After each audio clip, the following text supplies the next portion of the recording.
All right, it's 10:30. My name is Ron Montaigne. I'm the membership chair, but I'm also a friend of Ron Bernardi's, and I want to introduce him. Ron Bernardi is a friend and probably the most well-known, selfless community machers on the North Shore. Now, did I say that right? I think so. Okay. And the word mensch comes to mind as well. So those two words, and I think you know what both of them mean. We don't have time to cover all of Ron's awards, but in September, I know, because I live in Northbrook, that Northbrook's Board of Trustees presented Ron with the key to the village. Very deserved, as Ron Bernardi is known as Mr. Northbrook to most of us villagers. Now, what makes Ron Bernardi special? It's all about one word: service.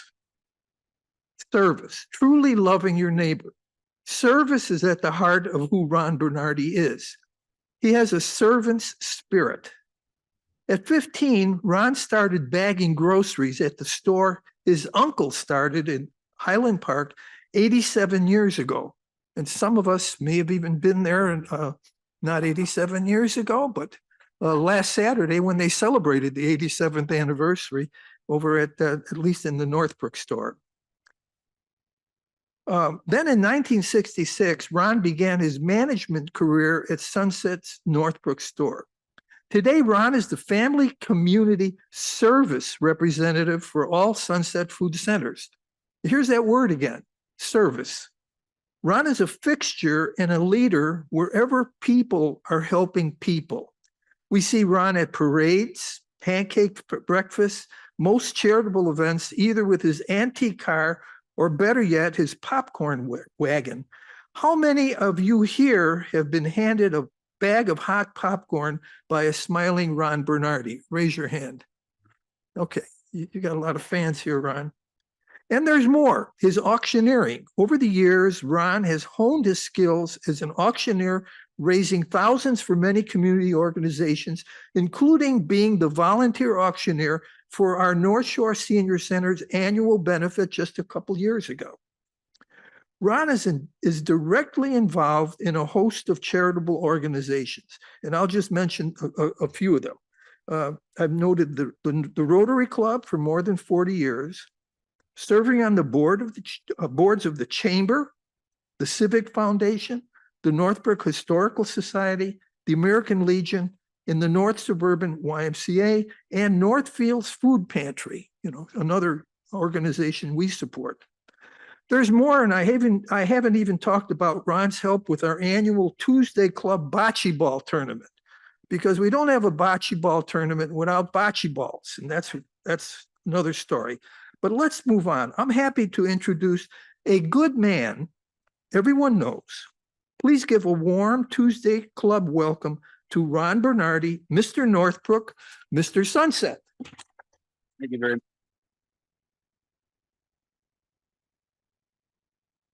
much. Thank you, Ron. That was a great program. I appreciate it. And the kind word. All right. I'm just honored to be here today at the North Shore Senior Center. And I'm just honored to be invited to speak today. But I have a problem. My problem is I have 30 PowerPoint slides, and I hope I have enough time to finish. So bear with me. I can go in the auctioneering mode. So let's go. This is Sarah Hammond, our director of marketing and events, and she's my handler as well, and books all everything that I do. I don't do anything unless Sarah says okay. Right, Sarah? Good to have you here. Thank you very much. Okay, here we are with the history of Sunset Foods. It's really an Italian entrepreneur story. And I think we all have a story. This is a map of Italy. If you look up north here, where it says Reggio Emilia, it's up in the mountains, and it's in the heart of the Apennines in northern Italy. The Apennines go down the leg of Italy. My great-grandmother was from Sardinia. Anybody ever been to Sardinia? Well, it's a beautiful, beautiful island down there. So that's in general the background because we're going to go back to the history. But first, I'm going to give you the history of Sunset Foods. We're going to say, we're going to talk about Sunset Foods already. All right, unbelievable. Okay, the founder of Sunset Foods is John Cortesi. He's over here, and that's his uncle. His name is Addio Fontana. John Cortesi, that's my and Addio Gatto is my grandmother's younger brother. So a little profile on John. He got 4 brothers in the family, 2 girls. Every one of the brothers went to the 8th grade at Immaculate Conception School on Deerfield Road. Except for Willie. Willie's the one they ruled to sacrifice him to go to private school, St. George High School. I think it was in Evanston. All the boys caddied. They caddied at Bobolink. Anybody ever caddy at Bobolink? I don't know, way back in the day. And he's the only caddy at Bobolink that was the president of his club. If you walk in, you can see his caddy picture in knickers. They worked odd jobs, Paper Boy, and Bob Leopold at the Alcyon Theater. Remember the Alcyon Theater in Highland Park. But the real story goes with the Blue Goose. That's how John got started. That's where he got his experience for Sunset Foods. And he started at 13 years old. And that's from 1928 to 1936. He worked as a stock boy. He was a phone order filler because everything was phone order and phone order and delivery. He was a delivery driver, a produce buyer, store manager with the owner. Especially when we went to Florida in January, he would take over the store. Where was the Blue Goose located in Highland Park? How many have ever been to Walker Brothers restaurant? That's where it was, right down there on Central Avenue. Blue Goose. What was the grocery climate of downtown Highland Park in the early days? There were probably a half a dozen or more independent grocers, maybe, how many? A lot of them. They all had charge accounts and they had phone order and delivery. But then A&P came in town. A&P came in town. It was all cash and carry, no delivery, no charge accounts. And it was mainly self-service, a lot of it. The independents, they could not compete with the prices. And John, my uncle, would tell me, he says, you know, the owner tells me to go down there, buy a case of peas at A&P, and then bring it back or mark it up and sell. And John goes, this doesn't sound real good. I don't know how long we're going to be in business. So John said, if I could open my own store, I would join Central Grocers Independent Co-op. And I could compete, and he did. John left the Blue Goose in 1936, and he partnered with his uncle, Deodato Fontana, and many of the Blue Goose customers left Sunset to follow John down at the bottom of the hill where the store was. I had to kind of write this down because I can't remember all this stuff. Okay, anyway, so Sunset Grocery and Market. There's, thanks to the Highland Park Library, this is the original ad. They digged it up for me, and this was like, I was so happy. This is the Sunset Grocery and Market. The Highland Park Press, this April 13th, 1937, a new grocery opens on Central Avenue. The new store will be under new management of Deodato, Frank Fontana, and John Cortesi, who have had many years' experience in the grocery business. They will carry a complete line of quality meats and popular brands of groceries with delivery service. This 25 by 30-foot store was formerly Fontana's Italian Grocery. And how did Sunset get its name? Lastly, good question. Everybody asks that question. How do you get the name Sunset? Deodato Fontana was walking down the hill from the top of Central Avenue, walking down the hill, and he sees a beautiful sunset like you never saw before, like a sunset in Hawaii. And it just came to him, what should we call the store? And he goes, yeah, Sunset, Sunset. So he comes down and he talks to his nephew John, and he goes, John, what do you think? And he goes, you know, it makes sense, because I was thinking we should call it Sunset Park, because Sunset Park was right in back of the original store right here. Okay, then we go to Italy. This is a story. These are my great grandparents, Angelo Fontana and Filomena Muras. They were born in the 1930s. These are Raffaella, my grandmother's parents. And they're from Sardinia. The interesting thing about Angelo is he was a stonecutter in Sardinia, actually the island of La Maddalena. Anybody ever been to the island? There's a lot of quarries and caves, and that's where he worked. So he fell in love, and he married. What are you laughing at? What's wrong with falling in love? Fall in love, you know, everybody falls in love. And so they married in Sardinia. Raffaella and Veronica were born there. He returned to Sant'Andrea with his two young daughters, and all his and his father's life, they worked in Sardinia.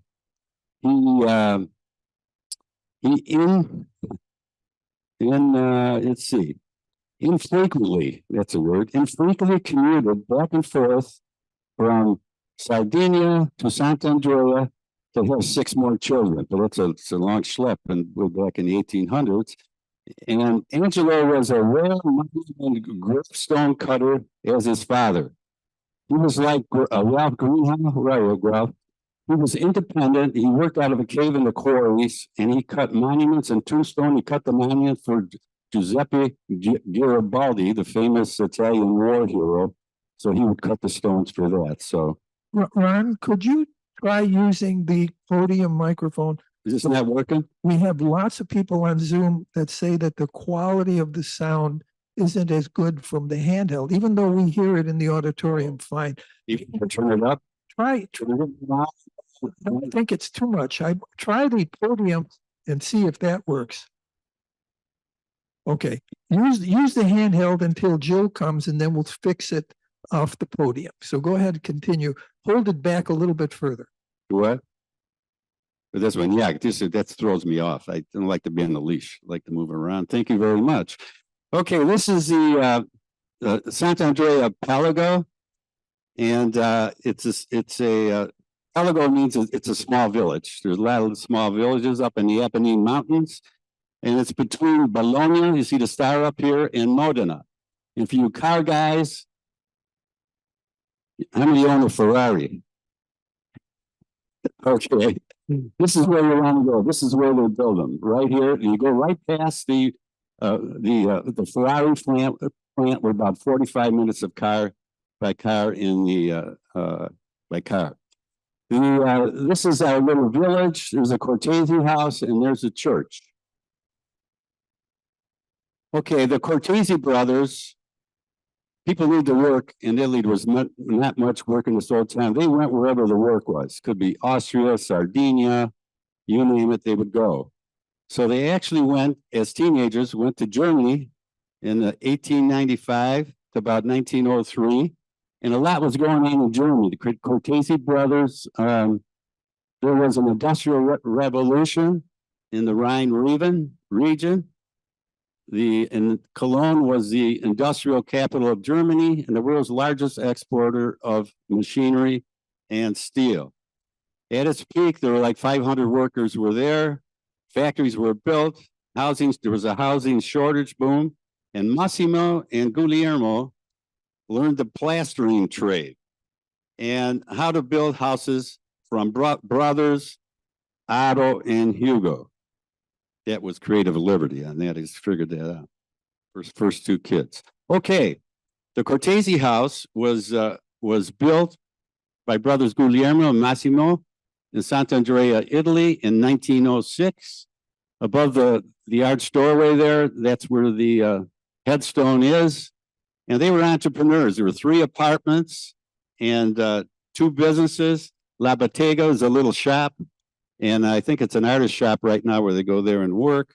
And but back then there was a little cafe and a small grocery. Guillermo falls in love. He's 30 years old. He better get going. Yeah. Yeah. Guillermo, who has the name Michael or William? Nobody. Well, that's their name. Okay, Bill. Guillermo is William. Massimo is Michael. Okay, they had 4 siblings: Guillermo, Cortesi, and Guillermo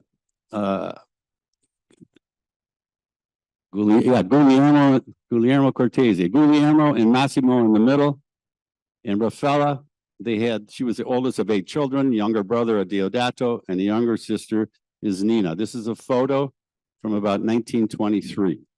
So they get married.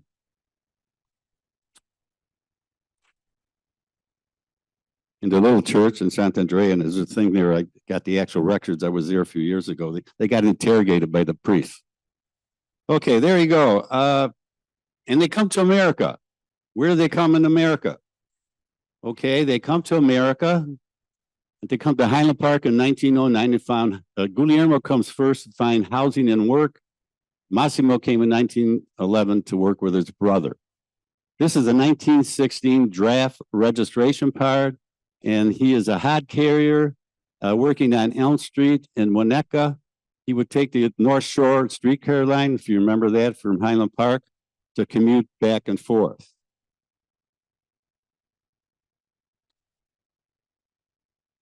So they come to America. Where did they stay? What's the housing that Guillermo found? Well, Raffaella came with Hugo. He was conceived in Italy and he was just a little baby, and younger brother Deodato. They lived in a stable carriage house at 809 Deerfield Road. There's a house in front now, but it was converted where there were white doors. There would have been an opening for the carriages back and forth, and it's been since remodeled. They had 4 children: Hugo, Otto, my mother Madeline, right up there, and John. And then they were raised in a stable house. Ida and Willie were not born or live in this house, but they lived in a new house. Now, here's some family remembrances from the stable house. It had a dirt floor, pot-belly stove. It was cold in the winter and hot in the summer. And Otto was born January 13th, 1911, and the diapers froze to his body. Oy vey. And so Raffaella goes, she's coming from that beautiful home that he built in 1906 to this. Can you imagine what she didn't know what she was getting into? So Raffaella, she says, Guillermo, if you don't build me a house, we're going back to Italy because life is too hard. So what did Raffaella do? She bought 4 lots across the street down on Deerfield Road. This is the Cortesi's first house. And 1914, Raffaella purchased 4 lots. 1915, she began construction on the pictured home there. It was a two-story stucco. By 1917, it was completed, had 2 apartment home built by Guillermo and Massimo. And in the back, in that little garage, I got a feeling they built that first, was the Cortesi brothers plastering. Now I want a little profile of my grandmother. I mean, who really runs a family? You guys, you think you're in charge? I don't know about that. She was a matriarch and CEO of the family.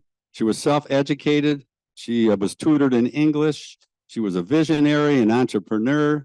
She operated a boarding house for Italian immigrants. My mother has a story how she used to boil the clothes and wash the clothes for the immigrants. She had a very devout faith. The church was just halfway up the hill. All their children went to Immaculate Conception and up the hill. Cortesi Brothers plastering begins in the garage. Back then with the Italians, there was a lot of discrimination.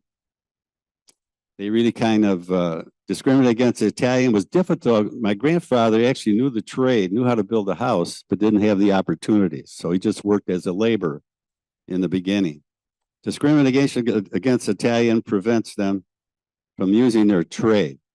So Cortesi brothers started their own little plastering business in that little garage. Now we have to go to Cortesi plastering to fast forward. If it wasn't for the plastering business, there'd be no Sunset. This was a family team effort. They started in 1917 to the 1960s for over 40 years. The Highland Park News reads, Cortesi plasters served North Shore for 4 decades. More than hundreds of fine homes were built in the area, were plastered by the Cortesi firm along with commercial contracts. The Highland Park News, the article on the right, that's my dad over there. I love my dad. He was great. He was very artistic. Cortesi firm molds sports car body for Donald Ross at 147 Central Avenue in Highland Park. It was right on the lake. And Marco Bernardi molds the body prototype. Now, this is interesting for you car guys. Who knows what an ACACE is? It's like the car that preceded the Shelby race car. So the John Tierro was a race car builder, and also for Carroll Shelby, who was a race car builder in 1928. All right, Cortesi plastering, we gotta go here. Next. At 595 Central Avenue, in 1930, they purchased this home with 3 apartments in it. In the back of this home was the plastering garage. This is the back. Eventually, they built the second Sunset in front of it. So there was the first Sunset was the bottom of the hill, then there was a second Highland Park Sunset, and then there was a third Highland Park Sunset. They went from the bottom of the hill to the top of the hill. So Willie, this little guy here, Willie was the one that was most educated. They saved money and had him study under an architect to read blueprints. And he was very sharp in math and everything else. And the story goes, he'd be a 12-year-old kid in knickers meeting with all these architects to read these plans and give estimates. So Otto and Hugo were the foreman of the company. Then Marco Bernardi came. That's my dad. He started working in 1932 when the plastering was incorporated, and he was a master plasterer, and he taught the trades to Otto and Hugo. And he marries my mother, Madeline, or over here, in 1934. Madeline actually became the successor, along with Marco, of the plastering business after Otto, Hugo, and Willie joined the Sunset Grocery at the top of the hill in 1954. Here's a couple of homes that they built, and they always built like investment property. That was just amazing. On Driscoll Court, which is parallel to a little street behind dead end street behind Deerfield Road, my grandfather built a 1938 two apartment stucco right here, and in 1932 a bungalow stucco as well, and it also had cornice work in it. My father was a master cornice maker, and if you could make plaster cornices, it was a style back there. If you had a house with just square walls is one thing, but if you had a cornice, that was something. So this was built on Rafaela's 2 lots that she purchased in 1914. Here's Sunset Foods, then and now. There it is. There it is. And you notice the phone numbers on the door, 1835. And again, it was phone order and delivery. And there's Sunset Woods Park. You ever been there? There's a little path that goes back there. There's a little hut. If you look at the hood of the store up there, I used to go there and buy ice cream once in a while, and you walk back to Sunset Park. Interesting thing, Bob Leopold, who knows Bob Leopold over there? He actually went in that store, right, Bob? He used to shop with his mother way back in the day. Okay, World War II. How many were around in World War II? Okay, a lot of things going on in World War II.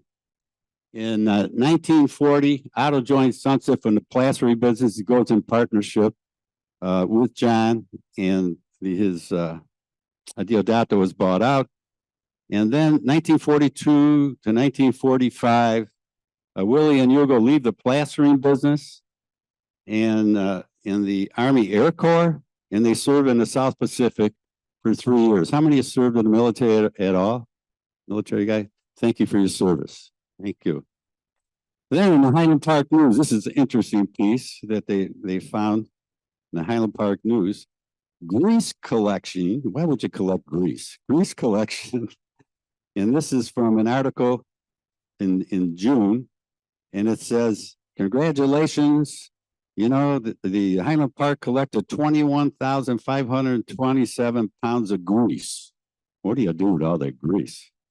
It says 2 pounds of grease makes 5 anti-aircraft shells, and every spoonful helps. And I talk about self-sacrifice. Back then, too, they had ration stamps, and you couldn't buy anything. You were only allowed to buy so much food. You could buy a 2.5 pounds, 40 ounces of meat, any kind of meat, in a week. And every 5 weeks, you could buy a pound of coffee. And there were rations for dairy, and everything else. So it was rather interesting. My mother would talk about that. She actually worked in the store, and something really happened when she worked bottom of the hill in that store. It was August 29th, 1943. My mother was pregnant. Really pregnant. And she goes, oh, I think the baby's coming. I got to go. She's sacking potatoes, goes to Highland Park Hospital, and almost has me on the steps over there. And so I can say, how long have I been working at Sunset? I would say 80 years, because I was helping my mother sack potatoes. Okay, now, next I thank you, sir. Okay, this is 595 Central, the second Sunset location. If you look on top of this building, it's a photo I took in 2014 before they tore it down. That's the original house they bought. You can see the peak on it, and then they added apartments back onto that. They had about 12 apartments all together. Then Willie, the last guy, he's in the South Pacific, comes back, and he was at 18, when he graduated high school, he was the CEO of the plastering company. He just ran everything in blueprints. He was very, very talented. So he goes into service. He comes back. He calls up United States Gypsum, and he had a buddy on the phone, a vet buddy, and they became friends. And he goes, I don't have a bag of plaster, and I don't have a stick of rock glass. I go, Willie, I don't know what to do. I don't have anything for you. Oh my God. So by a Basheret, thank you very much. It was meant to be. So he called this guy this friend from USG, and he calls one day, he goes, Willie, I got some material for you. What do you got? He goes, I got 3 train carloads of lath and plaster. Oh, thank God. Okay. So I'll take them all. Send one to Evanston, one to Maconia and Highland Park, and one to Waukegan. Well, you know what they did? They worked day and night after the war. They were building hundreds of homes for developers. After the war, there was a shortage of housing. Guys got home, they wanted to get married right away. How many got married right away after the war? They couldn't wait to get you out of the house and get you a loan. That's how it works. So anyway, so that's what happened there. Next, what do we got? What did the inside of the store look like? Here's the inside of the store, what it looked like, 1948. There's John on the left, Otto on the right, and he writes this announcement. He says, change in store policy. We have a change in store policy. In order to keep in step with modern merchandising, we have decided on a self-service cash and carry format, but also we're going to give the service. Well, that was a problem for some of his customers because they were all charge customers. And all of a sudden, no more charge accounts. Oh my God, what's John going to do? Mrs. Wood comes in. Robert E. Wood, her husband was like, he was the CEO of Sears Roebuck, comes in the store and John tells a story. I just had a toilet paper box and I sat down with Mrs. Wood. She goes, Johnny, I want to shop here, but I got to have charge accounts. And John's going, then it came to him. He said, Mrs. Wood, I tell you what I'm going to do. You give me, how much are you going to spend in a month? Say it's $200, whatever it is. You give me $200 and we'll have a draw account. And then you can come in, sign your charge, and we'll just draw from the money that you have in your account. And she was very happy. So we had those draw accounts for years until credit cards came along. Now you can get credit, anywhere. It's different. Okay, and then we moved up the hill, 1812, Green Bay Road. Yes, here's a picture of Joe and Ray Cortesi. They're two first cousins. And there were store managers. And this is Otto on the left and John on the right, but this was on the 1948 photo for the, not there, but it's okay. But this is what the store looked like. I imagine it was about 15,000 square feet before they grew and remodeled. Okay, the next slide. I'm going to finish early. Holy, we're really out of time. I'm going. But we can ask me a lot of questions. We'll see what happens. So then 1812 Green Bay Road, they was the first Sunset. They actually purchased the corner lot on Green Bay and Central in about 1950, 51, something like that. This is the first full service supermarket. It opened in 1954. Here's the staff at the original store. Brothers are there, and that's the original store over there. So, oh yeah, forget over here. This is Joe. Who may know Joe Pasquesi, the plumbing guy? Well, Joe Pasquesi came from Italy when I went to St. James School in Highwood, and the nun says, here's a guy who doesn't know a word of English, come on over, and so I worked with him at 12, 13. We grew up, went to high school together. He worked at one of his first jobs. There was a lot of the Italian immigrants that came over, worked at Sunset. It was their first job. They learned English. And so Joe was a front end manager. So, I mean, that's just the way it was. And if you ever hear of Pasquesi Plumbing, this is the guy. Okay. Now, I worked there in 1958. I was making 75 cents an hour. They could say, boy, that's not a lot of money. For me, that was a lot of money. 75 cents an hour, and gas was 25 cents a gallon, 3 gallons of gas.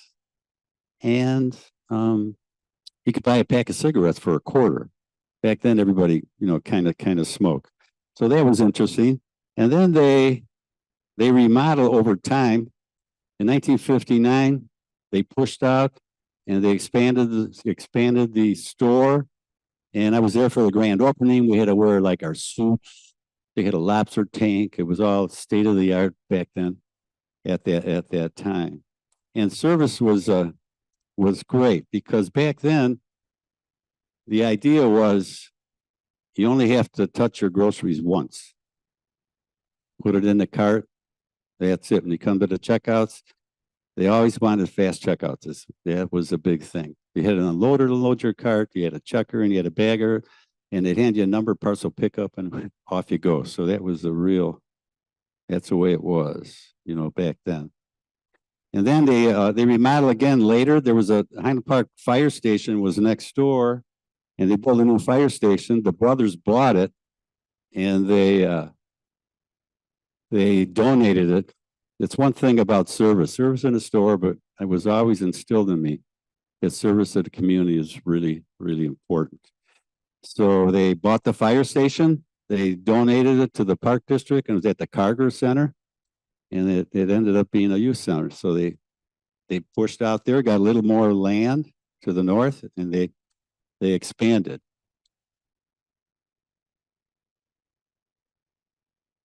Okay. Highland Park then and now. Oh yeah, you did. Yeah, thank you, sir.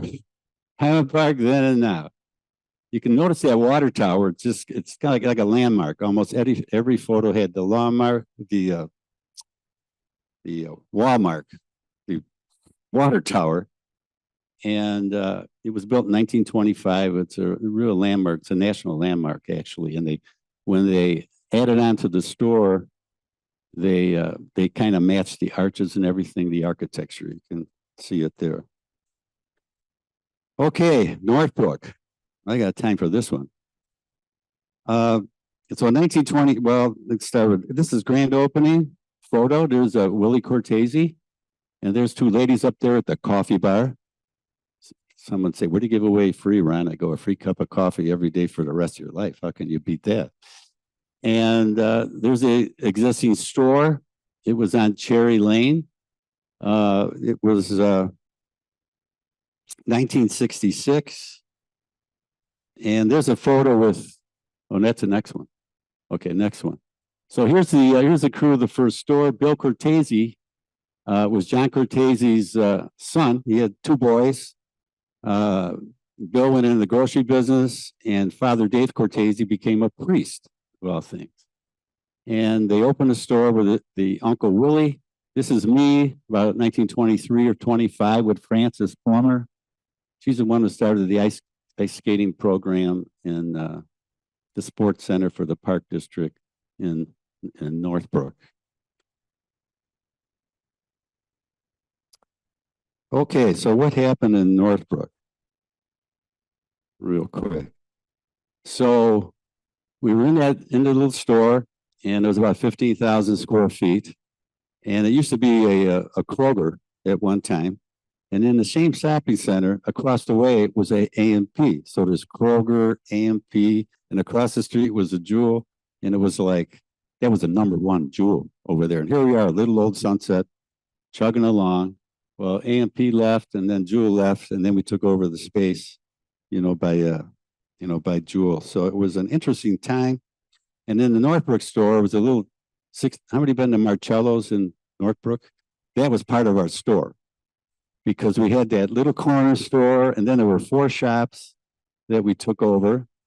And then there was a 5 and 10 cent store as you go down around the corner.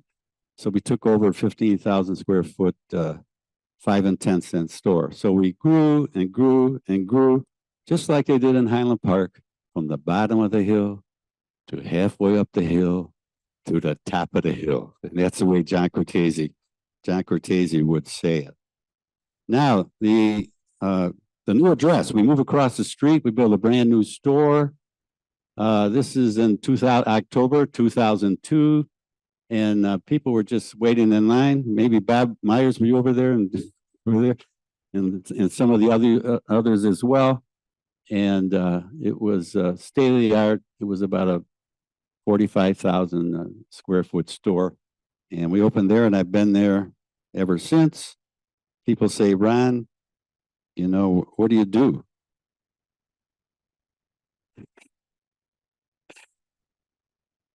I'm like Bill Canals. I just show up, I'm Bill.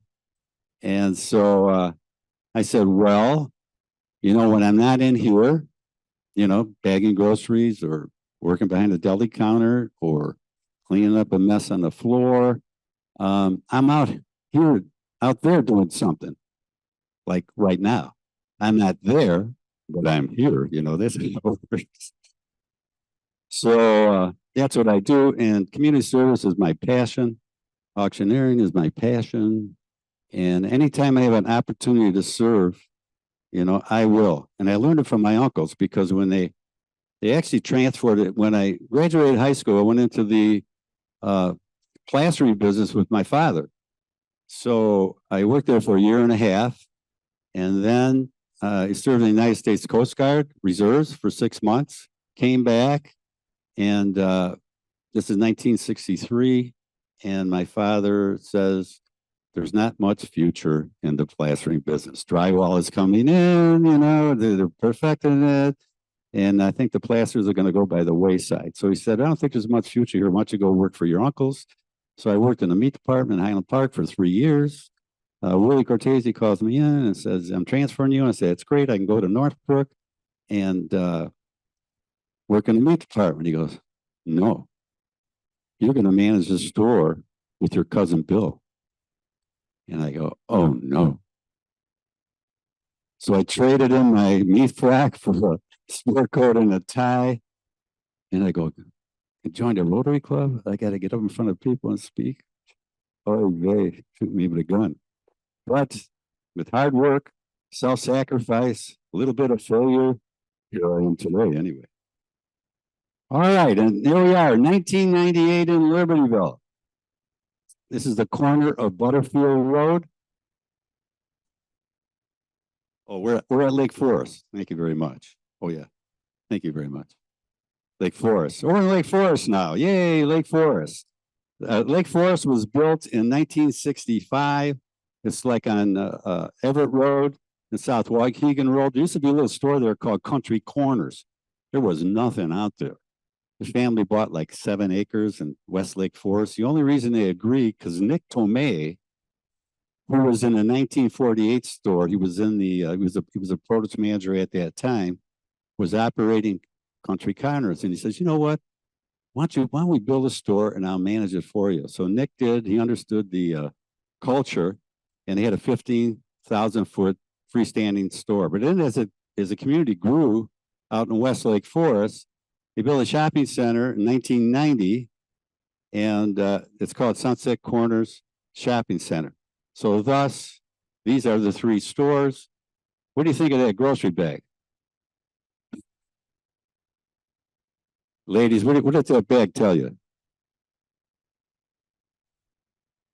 Linger, leisure, yeah, service, you know, the whole thing. So the bag really stayed the same for a long time, except the hemline of the dress. It was down and then it went up and down. And so that's where it is. And so we actually changed the bag. We felt it'd be a good idea to get in modern times, like John Cortesi would say.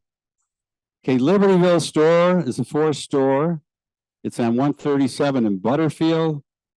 Here's Chef Ken and Brooke Edwards. She's our director of baking.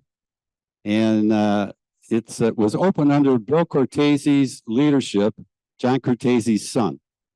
It was his leadership and vision to open Libertyville, and the store is there. But that segues into the son to the grandson. Everybody asked, who's going to take over the business? Is this, 80-year-old guy? So anyway, John Cortesi became CEO of Sunset Foods in 2006. And he's the grandson to founder John Cortesi, 3rd generation to lead Sunset Foods. Growth includes 3 new locations under John's leadership. Long Grove. Okay, Long Grove was a vision. They had no stores out there and just a little downtown, and they were begging for a supermarket. So shopping center was built, and we opened Long Grove in 2011. How many know this guy? Dan the Fishman. He's been here and he does some wonderful programs. Dan the Fishman, and he's our seafood and meat director at Sunset Foods, and he's got some great programs. I said, who doesn't like a program about food? All right, the Grand Food Centers. We acquired both Grand Food Centers in Winnetka and Glencoe, and we love these stores because this is how they're just little neighborhood stores. That's how we started in 1937 at the bottom of the hill and halfway up the hill. So we added them so now we have 5 Sunsets and 2 Grand Food Centers. What have I learned? In conclusion, Ron, I'm doing good, huh? Ron, where's he at? You're doing good, Ron. Hey, Stevie. Okay, this is what I've learned. And this comes from Winston Churchill. Success is not final. Must keep going. Failure is not fatal. And I've had a lot of those. It is the courage the continue that counts. And I also learned about doing all this research and everything, the adventure of the unknown, or just to leave your country, your language, just for a better life for your family.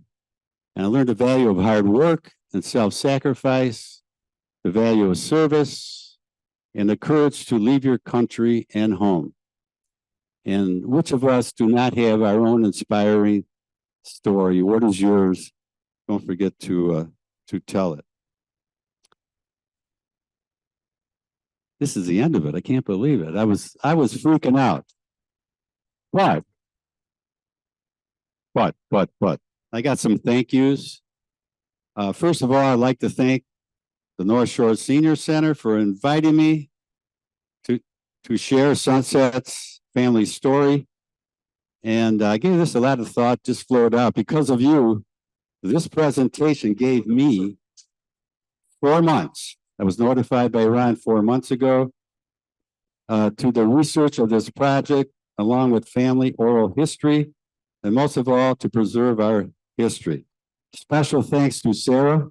Thank you, Sarah. And special thanks to Bridget Lorette at the Highland Park Library. She's the archivist. Archivist. Thank you very much.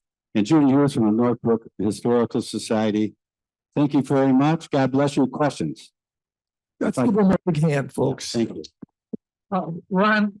My first rodeo. Thank you very much. Ron, we've got some Zoom questions coming, I'm sure. Sure. Also, Don is going to have one.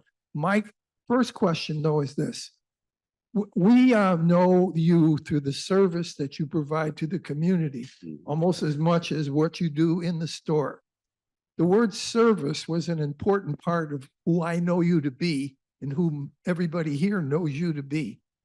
How hard is it to continue that emphasis when it seems like the climate within society now is less service oriented and more, we see it on the roads when people are not being kind to each other. Do you have any, is it hard to hire to that? How do you feel about the word service as it relates today in society? I'm not picking any sides. I'm not picking on any particular party or any persons. Just we've become less civil. Yes. What do you think? It's a great question. And people say, how do you communicate this down to create that culture? And it's difficult because in our society, you know, us, we have a little gray hair. You know, we learn respect. We learn to call each other Mr. and Mrs.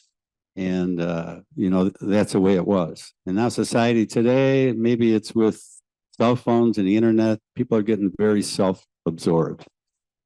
So how do you communicate? A customer said to me once, you know, how do you, you know, your staff, and, you know, they're really, most of them are smiling and wonderful. It goes, how do you, what's your training program? You know what I tell them?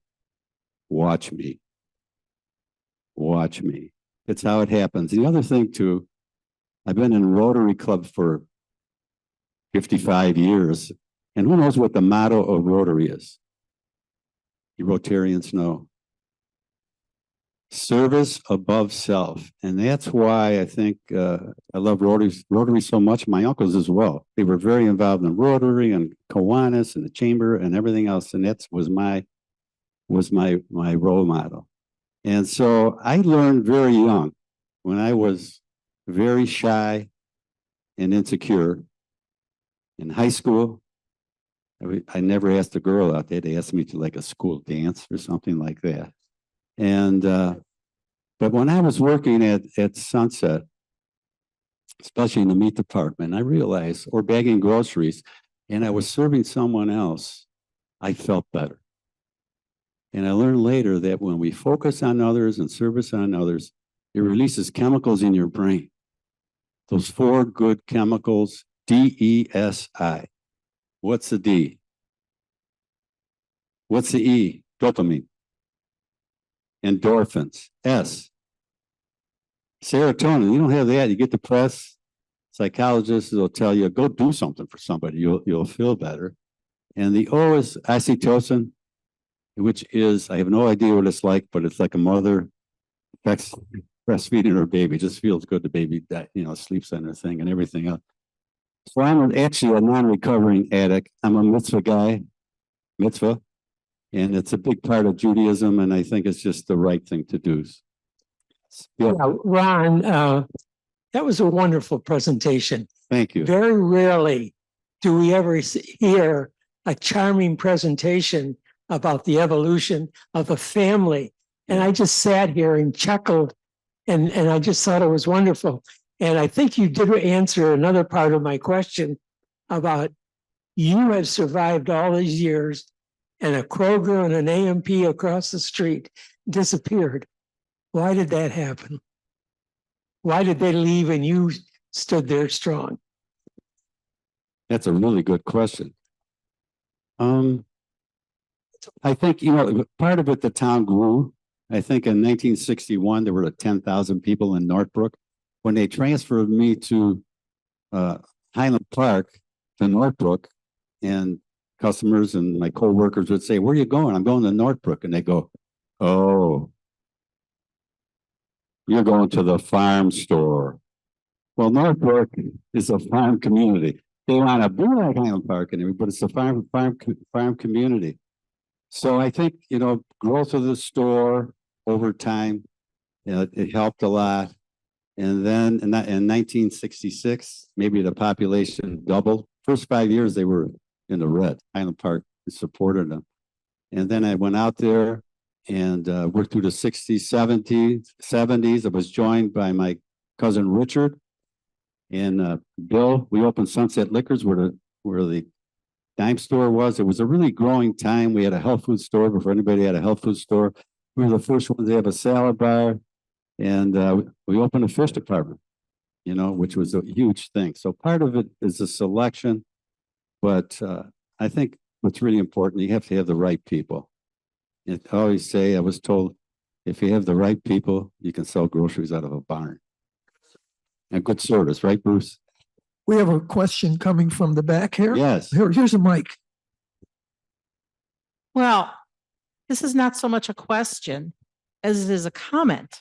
And as I'm sitting here listening, I have tears streaming down my face because I am the great-great-granddaughter of a woman named Cortesi in the same part of the country from Italy. Oh my gosh.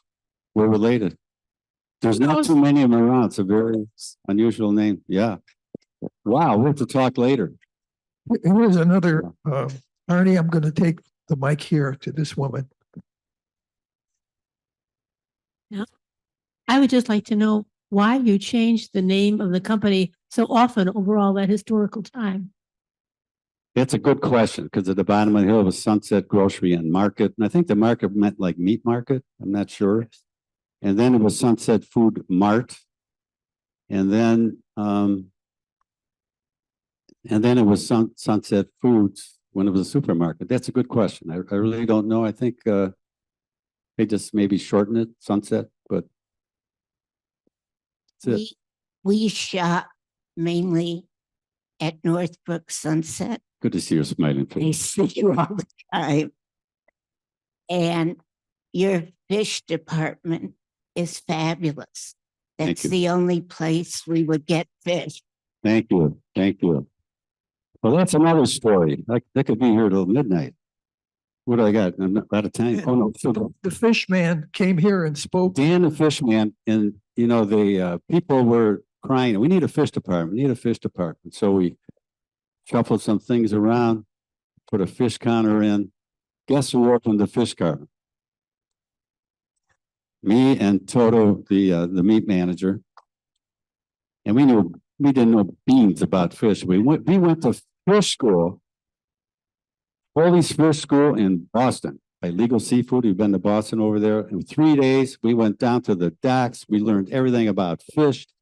And not all fish is the same. They're good boats, bad boats. If they didn't ice on board, we didn't buy it.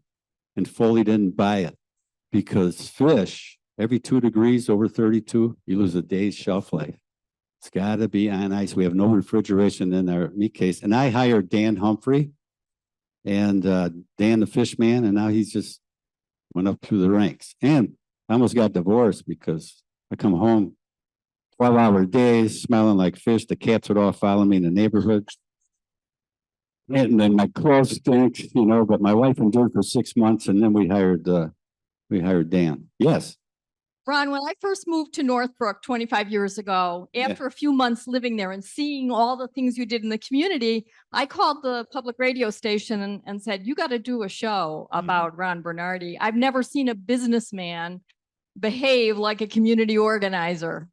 So my question to you is, still after all these years living in the community, you're a bit of an odd duck. I mean, there are not that many business people who see the interest of their business in such a broad way. We support the community, and then the community supports our business. Can you talk about, you know, how community members can foster that idea, that a broader vision of what it means to be in businesses? Yeah, that's a good question. Thank you. I think it comes back to value in your faith. Real simple. I mean, it's like mitzvahs, you know, that comes out of Judaism and Christianity and other religions as well, that focus and give to other people. And my Aunt Ruth was the last of the Cortesi to die, and that was Willie's wife. And I just asked her one day, where did the family learn to give back? A 3-letter word. Without hesitation, she said, it was God. Might not be so popular today, but I don't care. Ron, just a 4-minute warning for the Yes. pizza, which is driving us. All right, who we got? I'm just going to ask the servers to go do that and help us out. Thank you. But we have a couple more questions. Just a comment. I appreciated your talk very much. Thank you. We lived in Northbrook in the 70s, and 4 of our children worked at your store. And they were all That's the best thing you did when we gave my work ethic. high school. Pardon? Yeah, pushing carts and helping people out with their groceries, and things were different in those days. And then you bring back a lot of memories about the collections. When I was during the war years, all the schools in the grade schools, children were collecting grease, collecting papers, collecting metal. Yeah, Sunset is more than a grocery store. It's kind of an education as well. Oh, another question. Hi, Jimmy. Hello, Ron. Oh, good to see you. We were in a chamber board together way back. Prior I was millennium. the president. I was just A prior millennium. So we're almost 4 years since COVID became the thing. So today, where are we in terms of normalcy with regard to the grocery chain? Are things back to normal? Are they not back to normal? And what's it going to take to get normal? it's the industry is changing so quickly, you know, with COVID and Zoom and the internet. And ironically enough, we're just going back to the original. If you notice the panel truck, it says quality and service. And that's with phone order and delivery. And you know, we're still doing phone order and delivery the old fashioned way. There's some people that are not savvy on the internet, and they'll deliver it. And now we have e-grocer and we have Instacart. There's people that, you know, these Instacart people come in. I ask one guy, where are you going? Because I'm delivering your groceries to Chicago. Chicago? Yeah. So, you know, groceries can go anywhere from any place, but yeah, so that's changed. The workforce, we had a grill in Northbrook, was very popular, and then COVID came and it was like, that was it. And then we didn't have enough staff. People, it's hard to find workers, and it's hard to find quality workers. You know, it's just not the same. If they're raised with a work ethic, it's great. And those of you that have children and grandchildren, I go, send them over. They learned more. Remember Dr. Duffy from Rotary, he said, kids at work get better grades. Like, what are you talking about? You know, it just seems like you're not, because they're disciplined, they're time, and they learn things like accounting. You get a paycheck. Who shrunk it? Then they start doing the math. They learn to invest. They learn to save. And when you buy something with your own dollar, it becomes so, so sweet. And it's true. So I think the work experience makes young people more mature when they go away to college. Sometimes, Ryan, I want to just mention a couple things from Zoom. They're not so much questions as thanking you. You know, great job. You're one of a kind. Enjoyed it. 45 of us. Some of it was muffled. Your sound was wonderful in the auditorium, but Zoom sometimes doesn't work as well within the Zoom audience. But we're glad we had a full house here. And someone you know, a Mr. John Cortesi, does that ring a bell? yes. He's saying, nice job, Ron, and thank you for your Thank you. dedication. CEO, thank you. And a special thanks to the Senior Center for this opportunity. We thank you for that. So let's give Ron Bernardi. Thank you very much. And- Thank you. And he's willing to stick around, and so will Sarah, to have some free pizza and answer other questions. Thank you.